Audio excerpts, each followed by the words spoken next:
Hello hello everyone. तो आप देख सकते हैं कि आज से हम अप्रॉक्स कह सकते हैं कि only 87 days left of our GATE 2026 preparation. And आज जो है हम सिंक्रोनस मशीन जो कि ये भी लास्ट यूनिट चल रहा है ऑलरेडी। हम आपको बता दें कि नेटवर्क जो है उसके सभी यूनिट जो हमने पहली बार जैसे भी क्वेश्चन किए हैं, कुछ क्वेश्चन छोड़ के ही किए हैं, लेकिन हाँ एक प्रॉपर वे में सभी यूनिट्स के वीडियोज़ जो है पर डे 10 जो हमारा टारगेट था उसको हमने अपलोड किया।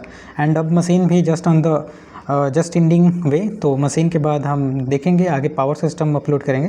एंड कि नेटवर्क के बाद हमने कंट्रोल स्टार्ट ही कर दिया है। तो आज जो है हम क्वेश्चन नंबर 51 से 60 समझने वाले हैं। तो चलिए हम स्टार्ट करते हैं। सबसे पहले आप देख सकते हैं सामने आपका क्वेश्चन नंबर 51 है। 51 समझते हैं एंड आंसर को जूम करके हम समझने की कोशिश करते हैं कि हमारा 51 कह रहा है। सो 51 नंबर क्वेश्चन है, कह रहा है consider a system consisting of synchronous generator. देखिए सबसे पहले हमारे पास सिंक्रोनस जनरेटर है, यहाँ पे सिंक्रोनस जनरेटर कह रहा है ये जो है लैगिंग पावर फैक्टर पे वर्क कर रहा है। सिंक्रोनस मोटर जो है वो ओवर एक्साइटेड कंडीशन में हमारा जो ये जो है सिंक्रोनस मोटर ये जो है ओवर एक्साइटेड मोड में है।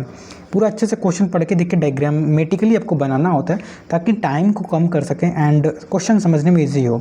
ये directly connected to the induction motor, देखिए इंडक्शन मोटर है और ये डायरेक्टली कनेक्टेड है। यहाँ पे कह रहे हैं कंसीडर द कैपेसिटिव VAR, जो हमारा ये VAR कंसीडर कीजिए टू बी सोर्स। इसको सोर्स हमने लिखा है ना, सोर्स जैसा कंसीडर कीजिए।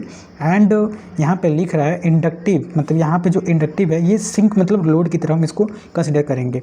देन सब कुछ पढ़ने के बाद यहाँ पे लिख रहा है कि VAR एज ए सिंक हमने बताया एंड कौन सा स्टेटमेंट ट्रू है। तो देखिए क्वेश्चन को हमने समझा कि हमारे पास एक सिंक्रोनस जनरेटर है, यहाँ पे लैगिंग पावर फैक्टर पर वर्क कर रहा है। Synchronous motor over excited mode पर काम कर रहा है। हमारे पास एक इंडक्शन जनरेटर है जो कि हमारे पास इसके लिए जो सोर्स है वो कैपेसिटिव VAR है और इंडक्टिव VAR जो है सिंक की तरफ काम कर रहा है। तो सबसे पहले यहाँ पे हम क्वेश्चन समझे एंड देन यहाँ पे लिखा है कि जो हमारा सिंक्रोनस जनरेटर है working and lagging power factor, it's means supply से ये एक्टिव पावर जो है मतलब सप्लाई को एक्टिव पावर दे रहा है। जब lagging power factor means supply को एक्टिव पावर ये दे रहा है, एब्जॉर्बिंग लैगिंग पावर और रिएक्टिव पावर फैक्टर, राइट। तो यहाँ से हमें समझ में आया कि हेंस ये सिंक्रोनस जनरेटर है। सिंक्रोनस जनरेटर जो है सोर्स की तरफ मतलब बिहेव कर रहा है। एंड और यहाँ पे हमने लिखा है कि सिंक्रोनस मोटर यहाँ पे लिखा है कि ओवर एक्साइटेड मोड में है। जब ओवर एक्साइटेड मोड में होता है तो एक्टिव पावर क्या करता है ये, मतलब जब भी हमारा एक्टिव पावर देता है जब ओवर एक्साइटेड मोड में होता है। और डिलीवर यहाँ पे लिखा है रिएक्टिव पावर लीडिंग होगा यहाँ पे, तो ये सोर्स की तरफ हमारा बिहेव करेगा एज अ सिंक्रोनस मोटर। और जो इंडक्शन जनरेटर है यहाँ पे, इंडक्शन जनरेटर जो आप देख रहे हो यहाँ पे इंडक्शन जनरेटर जो हमने बताया इसमें क्वेश्चन में दिया है, जो इंडक्शन जनरेटर की अगर बात करें तो हमारा इंडक्शन जनरेटर है generate active power, no DC excitation, rotor so lagging reactive power as a sink, ठीक है। तो यहाँ पे हमने इंडक्शन जनरेटर में आप जानते हैं कोई DC एक्साइटेशन हम नहीं देते तो ये सिंक की तरह बिहेव करेगा। तो इस तरह से हमने सभी क्वेश्चन पढ़ा एंड यहाँ पे हम ये मतलब टिक कर देंगे कि जो हमारा synchronous motor and induction motor behave है। जो सिंक्रोनस मोटर है देखिए सिंक्रोनस मोटर जो है वो सोर्स की तरह बिहेव कर रहा है। सिंक्रोनस मोटर किस में सोर्स लिखा है, देखिए सिंक्रोनस मोटर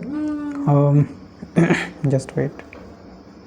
तो हम सिंक्रोनस मोटर की बात कर रहे हैं। सिंक्रोनस मोटर जो है हमारा कैसा बिहेव कर रहा है, सोर्स की तरह। सिंक्रोनस मोटर बिहेव जैसे मतलब सोर्स। एंड जो इंडक्शन जनरेटर की बात कर रहे हैं ये सिंक की तरफ बिहेव कर रहा है, ठीक है। और जो हमारा सबसे पहला जो था ये सिंक्रोनस जनरेटर, देखिए सिंक्रोनस जनरेटर और सिंक्रोनस मोटर दोनों जो है यहाँ पे हमारे सोर्स की तरफ बिहेव कर रहे हैं। तो इस क्वेश्चन में देखते हैं synchronous motor and synchronous generator दोनों सोर्स की तरफ, और ये हमारा पहला ऑप्शन सही हो जाएगा सिंक्रोनस जनरेटर। आई होप आपको कैसे हमने समझाने कोशिश कैसे हमने अप्रोच क्वेश्चन को समझ के कैसे हमने इसको अप्रोच किया वो हमने समझा, ठीक है। तो आगे हम बात करते हैं क्वेश्चन नंबर जो हमारा 52 है। क्वेश्चन नंबर 52 क्या कह रहा है, क्वेश्चन नंबर 52 देखिए इसको हमने पहली बार में नहीं किया है बट आई विल ट्राई कि जब हम सेकंड टाइम इस क्वेश्चन को ले तो सबसे पहला हमारा प्रायोरिटी यही होनी चाहिए। क्वेश्चन नंबर 52 सबसे पहले इसमें जो गिवन दिया हुआ है XT हमें गिवन दिया हुआ है, मतलब ये क्वेश्चन को पढ़ोगे तो आप जो मतलब डायरेक्ट एक्सिस होता है उसका रिएक्टेंस दिया हुआ है as well as 0.6 power factor lagging पे है। एक ड्राफ्ट फुल लोड करंट यहाँ पे दिया हुआ है। जितना भी चीज़ें दिया हुआ था सबसे फर्स्ट हम लिखते हैं एंड देन उसके बाद हम कोशिश करते हैं कि इसको हम इजीली सॉल्व करें। सॉल्व करने की मैं भी कोशिश कर रहा था लेकिन इसका लॉन्ग प्रोसेस जा रहा था। मैं ईजी प्रोसेस खोज रहा था by using AI and all. मेरे को नहीं मिला पहली बार में but when I go through the second times then obviously I try my best कि इसको सबसे पहले किया जाए, ठीक है। अब चलते हैं क्वेश्चन नंबर 53। क्वेश्चन नंबर 53 हमें क्या कह रहा है, क्वेश्चन नंबर 53 हमने सॉल्व किया है। हमारे पास पावर दिया हुआ है, देखिए क्वेश्चन हम पढ़ेंगे सबसे पहले हमें 500 किलोवोल्ट पावर दिया हुआ है। ये बोल रहा है कि at the rate 0.8 power factor lagging पे हमारा जो है ये वर्क कर रहा है। नीड टू ऐड पावर मतलब कितना हम ऐड पावर फैक्टर करें कि ये जो है हमारा पावर इनटेक जो है 100 किलोवाट हो जाए। तो पावर फैक्टर क्या होगा? सबसे पहले इस क्वेश्चन में हमें पावर दिया हुआ है जो कि मतलब 500, यहाँ पे देख सकते हो 500 किलोवाट। यहाँ पे पावर मतलब पावर भी दिया हुआ, पावर फैक्टर से मल्टीप्लाई करेंगे तो ये जो हमारा किलोवाट में केवी जो है किलोवाट में कन्वर्ट हो जाएगा। तो P1 क्या हो जाएगा, वो मतलब 400 किलोवाट हो जाएगा।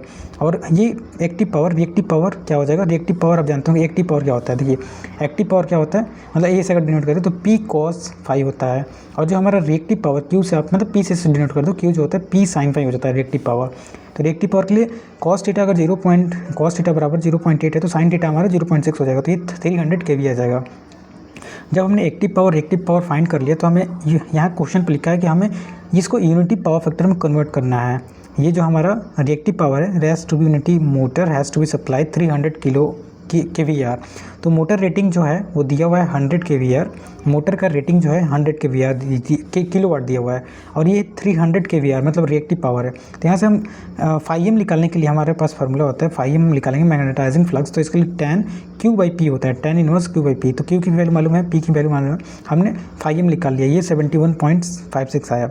एंड देन हैंस जब हमें फाई की वैल्यू मालूम होगी तो हम मतलब कॉस में φm निकाल लेंगे, जो कि हमारा कॉस में φm जो आ जाएगा 0.316। यही हमसे पूछ रहा था पावर फैक्टर क्या होगा मोटर का। तो आई होप कैसे हमने क्वेश्चन को अप्रोच किया आपने देखा। सबसे पहले हमने एक्टिव पावर निकाला, फिर रिएक्टिव पावर निकाला, देन हम φm निकाले, φm हमें निकल गया तो हम φm निकाल लिए, देन हमें cos φm चाहिए था, हमने cos φm निकाल लिया। तो इसी तरह से 53 नंबर पे क्वेश्चन हमने सॉल्व कर लिया। अब चलते हैं 54 नंबर क्वेश्चन। देखिए 54 हमसे क्या कह रहा है। सबसे पहले क्वेश्चन हम पढ़ते हैं। देखिए 3 फेज़ हमारे पास ये मतलब 50 हॉर्स जो है स्टार कनेक्टेड सिलेंड्रिकल जो है सिंक्रोनस मशीन है, जिसका कोई वोल्टेज रेटिंग दिया हुआ है, यूनिटी पावर फैक्टर दिया हुआ है और ये दिया हुआ है। देखिए यहाँ पे मतलब ये क्वेश्चन पढ़ेंगे तो V यहाँ पे दिया हुआ है, ठीक है, 6.6 यूनिटी पावर फैक्टर। एंड यहाँ पर सिंक्रोनस रिएक्टेंस जो है वो 30, देखिए यहाँ पे ध्यान रखिए 30 ओम पर फेज़ दिया हुआ है, 30 ओम, वही में लिखा है 30 ओम पर फेज़ दिया हुआ है। और ये एंगल जो है यहाँ पे लोड एंगल जो है 30 डिग्री दिया हुआ है। पावर डिलीवर हमसे पूछ रहा है तो इसके लिए हम फार्मूला जानते हैं सिंक्रोनस मोटर का। VT जो टर्मिनल वोल्टेज होता है, EMF जो फील्ड EMF होता है, प्लस IA एक्सेस होता है। यहाँ से हम current drawn by the unity power factor पर निकालेंगे। तो यूनिटी पावर फैक्टर पर निकालने के लिए हमारा क्या हो जाएगा, EF cos phi equal to VT हो जाएगा। तो EF इक्वल टू क्या हो जाएगा, VT अपन cos phi। तो ये 6.6 हमारा दिया हुआ है, VT की वैल्यू √3, मतलब ये हमारा फेज़ वोल्टेज दिया, मतलब ये लाइन वोल्टेज दिया हुआ था, ये लाइन वोल्टेज दिया हुआ। देखिए ये हमारा लाइन वोल्टेज दिया हुआ था, फेज़ वोल्टेज हमारा इतना आ जाएगा, √3 से हम डिवाइड कर देंगे एंड देन हमारा ये जो cos phi हम निकाल लेंगे, cos phi जो आ जाएगा √3 मतलब √2/3 आ जाएगा, ठीक है। जब इसको सॉल्व करेंगे तो हमारा वैल्यू जो आ जाएगा फाइनली हमारा वैल्यू कितना आ जाएगा, हमारा मतलब ये EPH जो हमारा हम जो EMF पर फेज़ निकाल रहे हैं, EMF फेज़ निकाल रहे हैं, ये हमारा इतना आ जाएगा। इसका यूज़ होगा आगे, इसलिए हमने इसको इतना एक सॉल्व नहीं किया। फिर P हमें निकालना है, पावर निकालना है। इसके लिए हमारा पावर का फार्मूला क्या होता है, 3 जो फेज़ वोल्टेज होता है इंटू जो हमारा फेज़ EMF होता है इस divide by excess, power equal to क्या होता है, P इक्वल टू V/R होता है। तो यही हमने लिखा है पावर, मतलब ये 3 फेज़ के लिए, इसलिए 3 से हमने मल्टीप्लाई किया इंटू sin phi होता है। सभी वैल्यू में मालूम है, देखिए EPH हमने निकाला है, ठीक है, और VPH हमें मालूम है, ये 6.6 √3 हम कर लेंगे। यही वैल्यू सभी वैल्यू को पुट करेंगे, यहाँ पे सभी वैल्यू को हम पुट करेंगे एंड फाइनली जैसे ही हम वैल्यू पुट करेंगे हमारा P की वैल्यू आ जाएगा। मतलब हम P की वैल्यू में पूछ रहा था, P की वैल्यू हम निकाल लेंगे 838.4 किलोवाट आ जाएगा। तो आई होप आपको समझ में आया। देखिए साइन में लोड एंगल ऑलरेडी दिया हुआ है ना 30 डिग्री, तो हमने 30 रखा। तो ये जब आप इसको कैलकुलेट करोगे तो आपका आंसर आ जाएगा, राइट। अब चलते हैं हम क्वेश्चन नंबर 55। ये क्वेश्चन नंबर 55 हमें क्या कह रहा है, 2 हमारे पास पैरेलल कनेक्टेड 3 फेज़ 50 हर्ट्ज़ मतलब सिंक्रोनस जनरेटर है। हमारे पास मशीन ये है जो कि 11 किलो वोल्ट है, 50 हर्ट्ज़ है, स्टार कनेक्टेड है, जिसका कि एक्सेस दिया हुआ है, मतलब सिंक्रोनस रिएक्टेंस दिया हुआ है।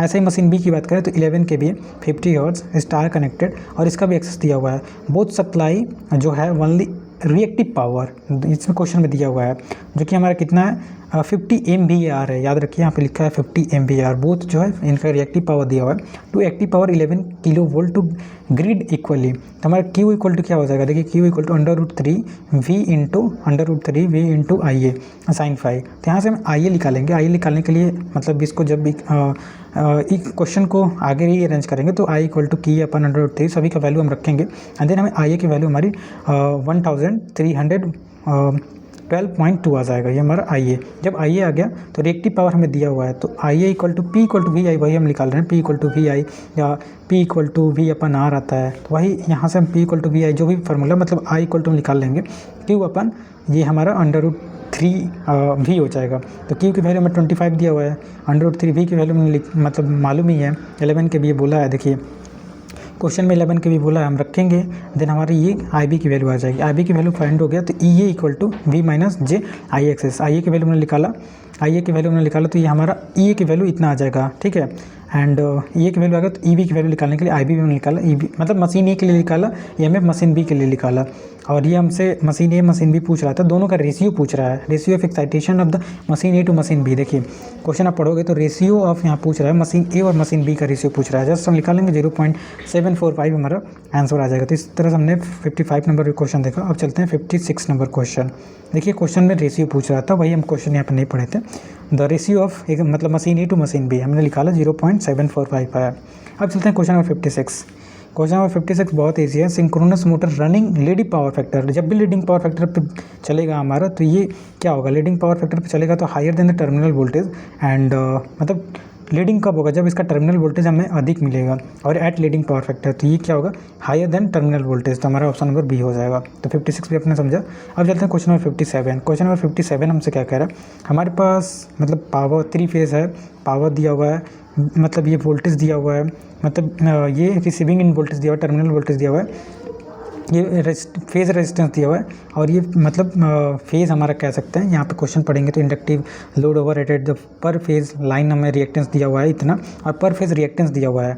तो जस्ट हम इसको मतलब डायग्राम के फॉर्म में बना लेंगे कि हमारे पास ये मतलब यहाँ पे क्या दिया हुआ है, इतना ये वोल्ट दिया हुआ है, वोल्टेज हो गया, ये हमारा मतलब रेजिस्टेंस पर फेज़, रेजिस्टेंस मतलब रिएक्टेंस पर फेज़, और ये हमारा मतलब 3 VAR cos फाई, मतलब 3 यहाँ पे दिया हुआ है ना, 3 फेज़ के लिए है, वही हमारा मतलब हमने जो भी हमारे पास डाटा था, मतलब ये पावर जो है 3 पावर हमारे पास कितना दिया हुआ है 3 मेगावाट, हमने फिर 3 मेगावाट लिखा।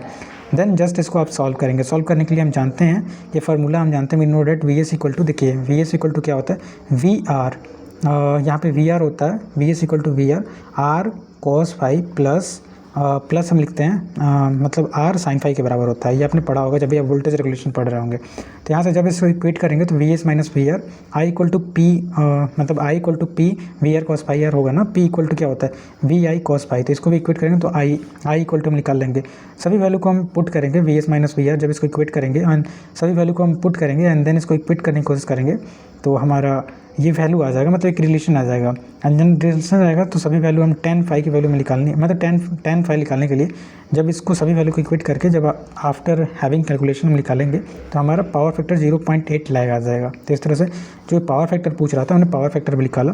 देखिए ज़रूर आप कैल्सी का यूज़ कीजिए, मतलब जो गेट कैल्सी उसका यूज़ कीजिए और कैलकुलेशन करने की कोशिश कीजिए, क्योंकि यहाँ से अगर आप अपना हैबिट बनाते हैं तो आपको एग्ज़ाम में बहुत ही ज़्यादा हेल्प मिलेगी, राइट।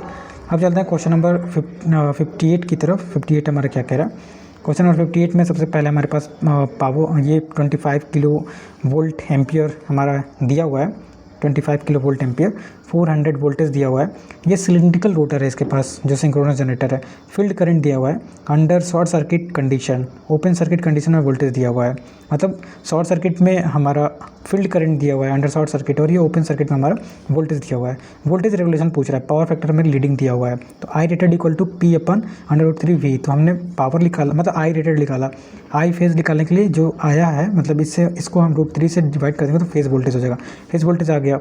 देन वही फार्मूला हम लगाएंगे अभी ई इक्वल टू मतलब V cos phi plus I A R A का होल स्क्वायर, ये फार्मूला होता है जब भी आप वोल्टेज रेगुलेशन पढ़ोगे, वी आर यहाँ पे प्लस साइन फाई होता है, ठीक है। तो ये हमारा सभी वैल्यू को हम पुट करेंगे तो हमारा ई की वैल्यू आ जाएगी। जब ई की वैल्यू हमारी आ गई तो वोल्टेज रेगुलेशन क्या होता है, वोल्टेज रेगुलेशन होता है change in difference in voltage, no load voltage minus terminal voltage अपन no load voltage, no load to full load, मतलब full load to no load, ये डिफरेंसेस होता है, मतलब voltage regulation change in full load to no load अपन full load जो भी होता है टर्मिनल वोल्ट, सभी वैल्यू को हम रखेंगे एंड देन हमारा जो वोल्टेज रेगुलेशन आ जाएगा -14.56% आ जाएगा। तो इस तरह से वोल्टेज रेगुलेशन पूछ रहा था। 58 नंबर क्वेश्चन देखिए हमारा वोल्टेज रेगुलेशन पूछ रहा था, हमने वोल्टेज रेगुलेशन बताया एंड अब 59 नंबर क्वेश्चन हम देखते हैं। 59 नंबर क्वेश्चन क्या कह रहा है, 59 नंबर क्वेश्चन 1 नंबर क्वेश्चन है और बोल रहा है कि सेलिएंट पोल हमारे पास सिंक्रोनस मोटर है जिसमें कि जो रिलक्टेंस टॉर्क हो रहा है वो मैक्सिमम अटेंड कब करेगा। तो हमारा साइन मतलब ये मैक्सिमम रिलक्टेंस कब मतलब होगा, तो साइन में 2 डेल्टा, हमारा लोड एंगल साइन डेल्टा के बराबर होता है। तो यहाँ पे हम sine 2 delta equal to 90 degree लेंगे और केवल हमारा 90 डिग्री पे साइन की वैल्यू 1 होती है। जब इसको इक्वेट करेंगे तो हमारा क्या आ जाएगा, डेल इक्वल टू कितना आ जाएगा, डेल इक्वल टू 45 डिग्री हो जाएगा। तो 45 डिग्री हमारा आंसर हो जाएगा। इसमें हमारा मैक्सिमम जो होगा टॉर्क मतलब अटेंड होगा। अब चलते हैं लास्ट क्वेश्चन जो कि आज का 60 नंबर क्वेश्चन। 60 नंबर क्वेश्चन हमारा क्या कह रहा है, सबसे पहले हम क्वेश्चन पढ़ेंगे तो हमारे पास आई दिया हुआ है, फिर यूनिटी पावर फैक्टर दिया हुआ है, आई पूछ रहा है 0.5 लैगिंग है। तो हम ये फार्मूला जानते हैं P equal to V I cos phi. यहाँ से first same voltage and load I मतलब आई कॉस फाई जो होगा हमारा कांस्टेंट हो जाएगा सेम वोल्टेज एंड लोड के लिए। तो यहाँ से I1 cos phi 1 I2 cos phi 2 equal to क्या हो जाएगा, phi 1 cos phi 1 equal to हमने 1 रखा, कॉस फाई 1 जो है 1 रखा, कॉस फाई 2 हम 0.5 रखे। पहले तो यूनिटी पावर फैक्टर देखिए, फर्स्ट के लिए हमारा क्या दिया हुआ है यूनिटी पावर फैक्टर, यहाँ पे देखो यूनिटी पावर फैक्टर, दूसरे के लिए 0.5 लगी, सभी वैल्यू हम रखेंगे। एंड देन जो हमसे क्वेश्चन में पूछ रहा था, क्वेश्चन में क्या पूछ रहा है, तो गिवन हमें दिया हुआ है कॉस फाई 1 कॉस फाई 2 की वैल्यू दिया हुआ है।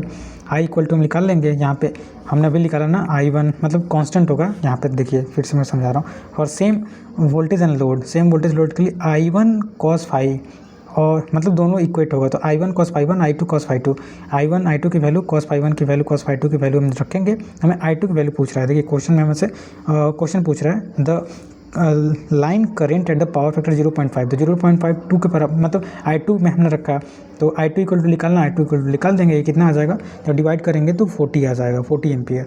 तो ये हमारा आंसर हो जाएगा 400 एम्पियर आएगा। क्या, एक मिनट, क्या एक्जैक्टली ये हम थोड़ा सा पॉइंट नहीं देख पा रहे थे, हमारा पॉइंट है देखिए। तो I2 इक्वल टू क्या हो जाएगा, यहाँ पे हमने लिखा I2 इक्वल टू कितना है 200/0.5। तो इसको जब आगे इक्वेट करोगे तो एक जीरो और लगाओगे तो 5 से कटेगा तो 400 वोल्ट आ जाएगा। तो इस तरह से ऑप्शन नंबर सी हो जाएगा। तो आज जो हमने बोला था कि 50 नंबर क्वेश्चन 51 से 60 हम आपको बताएंगे, क्वेश्चन को हमने अपनी तरह से पूरा गो थ्रू किया। आई होप अगर वीडियो अच्छा लगता है तो शेयर कीजिए। Thank you.